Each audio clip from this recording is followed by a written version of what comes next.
when you have to convince a homeowner to trust you as the contractor, and there's like 10 other contractors that are just as competitive, like that have just the same qualifications, and sometimes even give lower pricing, like then it's really hard to win. Door to door or digital marketing? All the traditional marketing practices like door to door, yard signs, word of mouth, that will always have its value.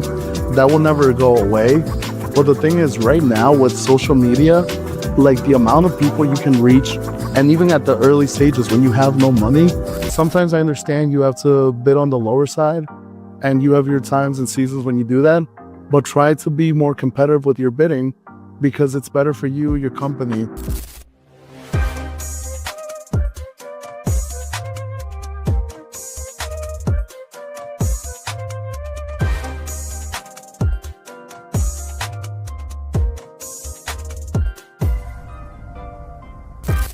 Hey, what's up, roofing fam? Welcome to one more episode, Roofers Going Digital TV. And this time, we have my good friend, Hernan. Welcome to my show, my man. Thank you, man. It's an honor and a privilege. To everybody watching, thank you for watching us. I know you're here for a poncho, but hopefully I can give you something you like. The audience will say, who are they here for? We will see it with the views. Hey, Hernan, let's start the interview with your story. We love stories in this podcast, so we want to know who you are and what do you do, man. Awesome.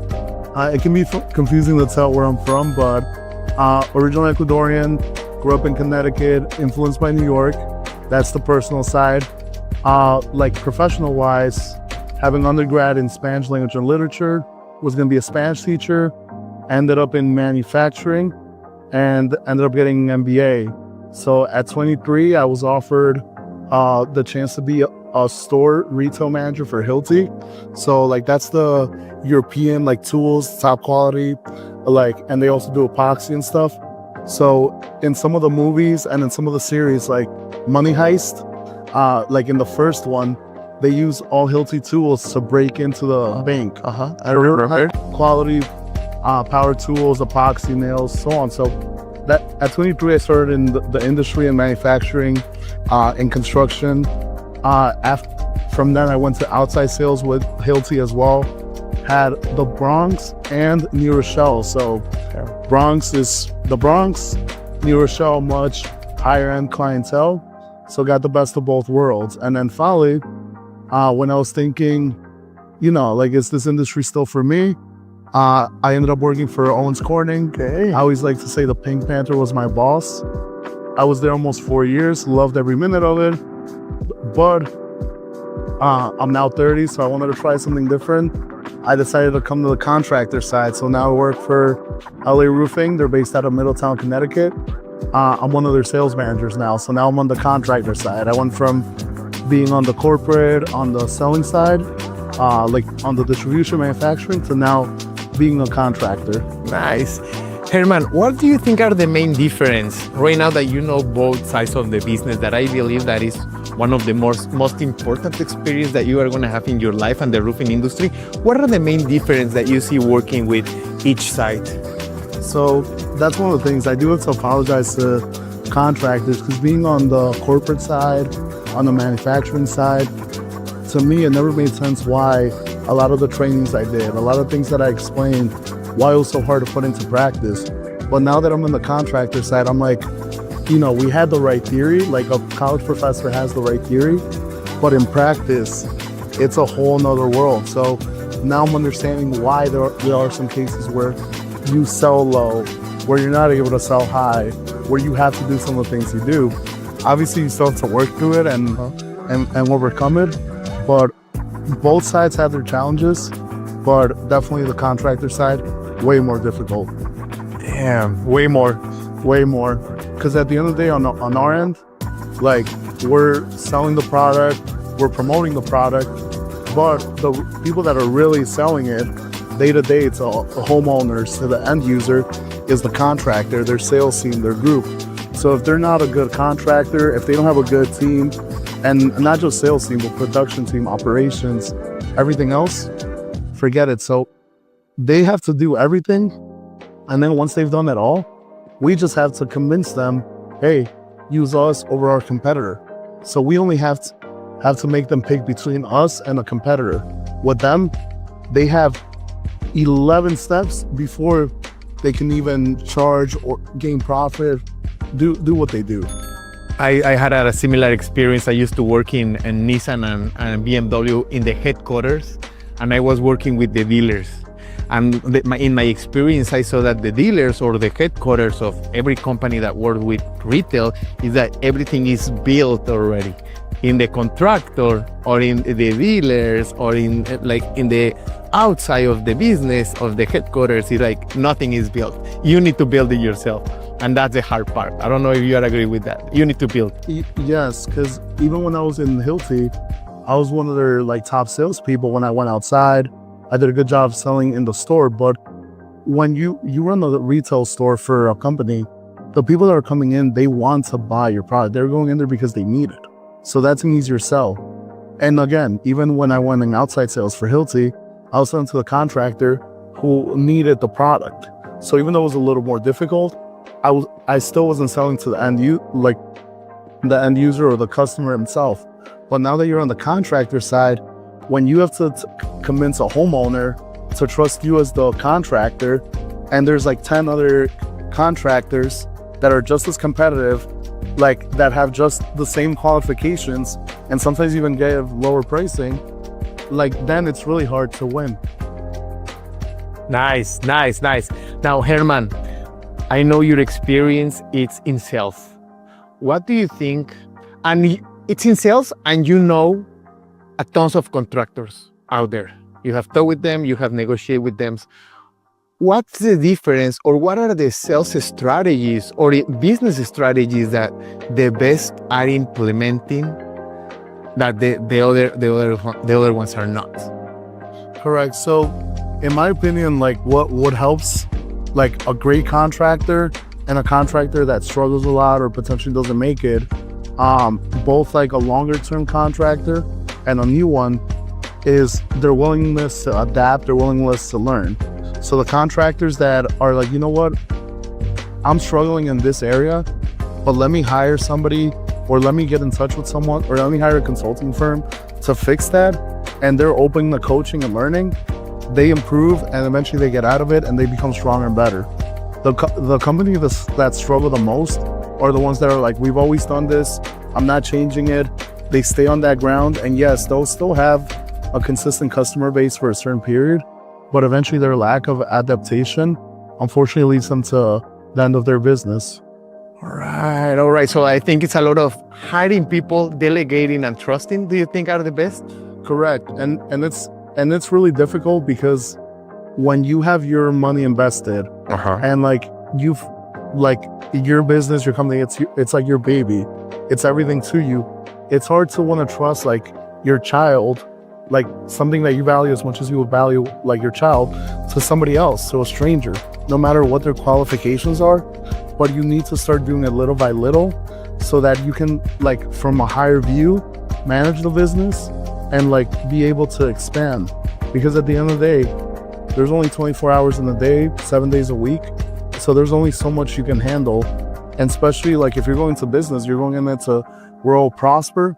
So it's only going to get harder and harder, as the saying goes, more money, more problems. Yeah, that's true that.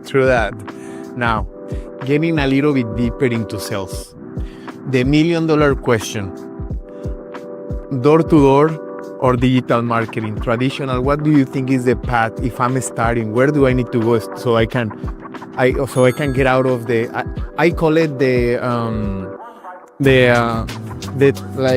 nightmare stage, when you are between 0 to 1 million, 2 million, where you don't have any money for investments, you don't have money for digital marketing. Where can I start when I'm in an early stage? Of course.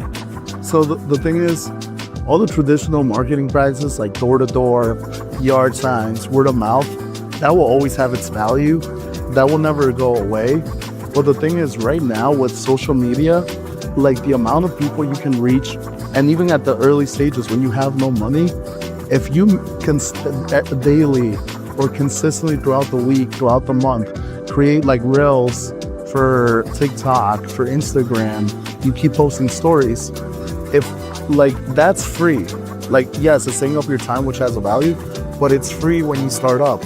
And the thing with that is if you make the right video, the right TikTok, and it goes viral with the sharings, with the views, with the amount of phones that it lands, even if it's you dancing, like let's say I dance on the roof, and people are just forwarding that video because they think it's funny that I'm dancing on the roof. The people that need a roof changed, a roof replacement, they're gonna be like, hey, this company's funny, I love their marketing idea, but let me get a quote from them because they do roof replacement, roof repairs. So digital is the way of the future and like the present, because it can reach like hundreds, thousands to millions in seconds, depending on just how viral like your content goes, rather than the traditional way where if you hire a door knocker, he can't knock 1,000 doors in one day, but a video, a story can. Now, imagine I am a roofing contractor. Herman, I have tried these videos. I have danced in the roof. I have tried everything, and I haven't go viral, man. What can I do, man? I mean that one sucked. But at that point, I still insist that digital is the way to go. And at that point, you are gonna have to invest, like for example, in your programs, because yes, you gotta pay for quality, you gotta pay for things that are gonna work. But again, between spending X amount of dollars on hiring 2 people to go knock doors, or spending that money and giving it to you so that you help me reach the thousands via social medias, would you rather have 1,000 like people viewing like the content your company created, or would I rather have my 2 guys that I paid for the day that maybe knocked 100 doors? I'd rather have the 1,000. True that. Oh yes, I agree. And also the other point, your point was great. The other point is like be creative. Probably dancing on the roof is not a good idea, but probably what if you like now you are in the roof and you share like your team, your project manager explaining the system, or I don't know, your office team dancing in the office all together. But or be patient, don't you think? Yes, correct. So that's another part. Like, okay, if I haven't go viral, try other things, right? Yeah, and today, like in a session, in a seminar that I was in, somebody that does it really great in the industry and social media, Priscilla La Rufera, like it took her 6 years before she reached 1 million in Facebook, 1 million in TikTok, and almost half a million in Instagram followers. But that doesn't mean it's going to take you 6 years. Like we can learn from all these different influencers how they did it. So if you go to people that have a lot of followers, you go to Pancho's website, they can help you, like instead of 6 years, ideally get it done in a year, 6 months, like through their practices. But the key thing that I got from her that she said that just stuck out to me, she's like, it took me 6 years. I didn't start off with like 1 million, 500,000 views, all these followers, but I kept doing it. I kept doing it every day. And like, if you see all the influencers you follow, their videos way back, they didn't even reach 1,000 views. Yeah. But years later, now they did it. So the key thing is stay consistent because it will work. Yes. I agree with everything that you just said, Herman. Now, Herman, changing a little bit the topic. We already talked about what are the best companies doing, some of the best tactics for sales and marketing. What are the companies that are not making it, doing it? What are the companies doing wrong when they are starting, in your experience and working with all the contractors in OC? Of course. Unfortunately, the biggest mistake that I see happening with a lot of new companies or new people that are starting, they went from being the people that did the work, which again, a lot of honor, like a privilege, like, those people, we need them. But they went from doing the labor to now being business people, and big credit to making that step. But in the process, there isn't a school for going from being a subcontractor to a contractor. Maybe there is, but most people aren't going to go to that school because they want to make that step. Because the way you analyze it, you're like, if I already do the work, the physical work, and I understand it, which is the toughest, now I just have to sell and like charge a higher price, and that's it. But the problem is when they make that jump, they don't take into account taxes, the difference between LLC and corporation. Like they're maybe only charging 100 more than when they were subcontractors, and they have to charge 300 more. And two, let's say they do make that jump and they're closing a lot of deals and they start spending the money right away. So unfortunately, it's the lack of getting the right consulting, the right education, and just jumping straight without having a good plan in place. So are you saying that the money that my company is generating is not for me? I cannot use it and spend it in whatever I want? No, of course you can, but the thing is, definitely consult in accounting, an accountant, definitely double check. Hey, I made this amount. Did I make profit or did I lose? Because sometimes you think the labor and the material cost me 300 like a square, and I sold for 500, I made 200 a square. But then when you do taxes, when you take account the gas, like the lunch that you bought the crew, you might have actually been at a loss, but you don't know it yet until 3 months later when you have to pay the taxes. That's a really good point. Having a good accountant that can help you with all this without doubt. Now, I love all these recommendations that you are giving to all the roofing fam out there. Now, Herman, changing a little bit again the topics, because where are you seeing the industry is going, the market, with all this situation that is happening? And in general, like I don't like to get into politics, but where do you think the roofing industry trends are going in your experience for the next 5-10 years? Of course.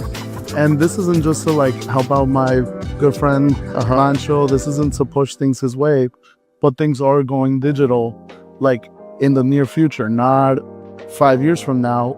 Like currently, if you use technology, it's great, but two, it's gonna be something that you have to adapt to, because in certain states, it's gonna become illegal to door knock, to have a canvassing team. True that. So then the question is, wait, if my guys can't door knock anymore, how are we gonna get to these people? What if we don't wanna do the dancing videos? What if we don't wanna do all these TikToks? What if we feel that that's not enough? You don't have to do like all the viral like influencer things, but there's technology and stuff that Pancho uses where you can do digital door knocking, where there's a technology out there where you're gonna be able to still reach these audiences, these neighborhoods, these homeowners, without physically touching the door and having legal issues. Right now that you touch that topic, is storm chasing a sustainable way to grow a roofing business? It's a good start if you have experience in it. So if you're in an area, big hailstorm hits, like yes, it is a great way to start because it's immediate money. It's people that need a roof. It's an easier sell. But the moment the storm work is done in that area, and another storm, let's say, doesn't happen for another 5 years, you have no work for 5 years. And if you didn't learn to, in the process, start selling retail and like train your salespeople to sell like non-insurance, unfortunately, your business is only good while there's like hail damage, while there's like storm. So storm chasing is a good money to start, or in between if you have a group that can go and chase that.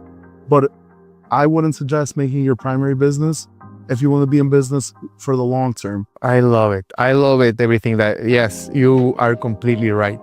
Now, Herman, what is one last advice that you want to leave the roofing community to, or a homeowner? Like, what would you tell a homeowner? Like, what recommendation would you give to a homeowner? And we are going to close the conversation with that. What advice would you give to a homeowner before they hire a company like yours? Thank you. So the big thing is there's a lot of competition out there. There's a lot of good companies like currently like bidding on the lower side. And that's just trends with the market. But the thing I'm doing when I go to job bids, I tell homeowners, I'm like, listen, you're gonna have bids that are gonna be super low. You're gonna have bids that are super high. And you're gonna have some that are gonna be right here in the middle. Like, as tempting as it is to go with the lower numbers, look at the companies that are in the middle and high range and go with them. And why? Not because they're not charging more because they just want to make more profit. They have an office, they have good quality workers, they have a whole system in place. After they do your roof, if there's a problem, they have a system in place to like fix and replace that. And ideally, they're going to be around for a long time. So they'll be able to be there for you on the longer term. Where if you go with a more economical thing, there's a saying in Spanish, lo barato sale caro. Like, I probably won't be the greatest at translating it, but the things that are cheap end up being expensive. Yeah. It's the best way I would translate it. Yeah. So that's my biggest recommendation. And then also, it goes with the contractors. Sometimes I understand you have to bid on the lower side, and you have your times and seasons when you do that, but try to be more competitive with your bidding because it's better for you, your company. I love it. Love it. Hey, Herman, where can people contact you and where can they find you? Like if a homeowner is seeing us, can you give us your phone number and your social media so they can contact you?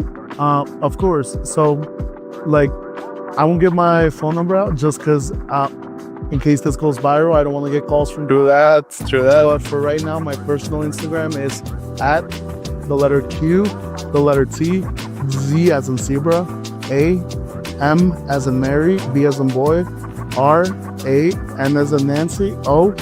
And soon I will be making a professional account as well, and I will tag it there. But for right now, that would be the best place for any inquiries. Now, and the company website or company information? As for the company I work for, LA Roofing, there is an Instagram page and there is a website. So just laroofing.com, and it is based out of Middletown, Connecticut.